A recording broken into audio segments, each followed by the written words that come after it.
বৃক্ষ, তোমার নাম কি? ফলে পরিচয়। কিন্তু ওই বৃক্ষটাকে প্রচুর বড় হতে হয়, ফল দেওয়ার মতন পজিশন পর্যন্ত পৌঁছাতে হয়।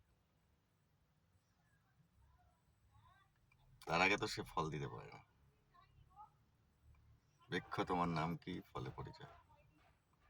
তো সেই ফল দেওয়ার মতন পজিশনে না পৌঁছালে তো সে ফল দিতে পারবে না। কিন্তু তার আগে বৃক্ষটা আস্তে আস্তে বড় হতে থাকে। ইন দ্য প্রসেস অক্সিজেন দিতে থাকে, পাতা দিতে থাকে, সৌন্দর্য দিতে থাকে। সেটাকেও এনজয় করার দরকার আছে। বৃক্ষটাকে বড় করতে হয়। বৃক্ষ নিজে নিজে বড় হতে পারে, ভাগ্য লাগে। ঠিক ঠিক করে পরিবেশ থেকে সব জিনিস পেলে তবে সে বড় হয়। এই জীবনেও তাই, আমাদের জীবনটাও তাই।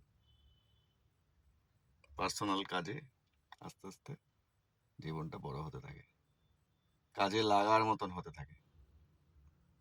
এটাই সময়ের পরীক্ষা, মানসিকতার পরীক্ষা, জীবনের পরীক্ষা, সৌন্দর্যের পরীক্ষা। এই জন্যে আমি মনে করি একটু ধর্ম লাগে।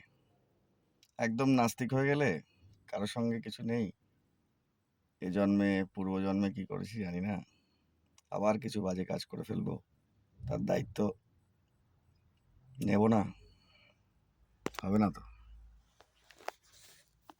তাই কর্মফলে বিশ্বাস হলে ভালো। সময়টা খুব দামি, সময়কে কাজে লাগাতে পারলে ভালো।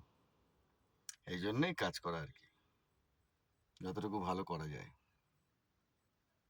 কোথাও বোঝাতে পারলাম, কোথাও বোঝাতে পারলাম না, তাই জীবনটা এরকম। কিংবা আরেকটু ভালো হওয়ার সম্ভাবনা ছিল, হয়নি। তবে আরো চেষ্টা করে যেতে হবে, শেষ সময় পর্যন্ত চেষ্টা। Thank you.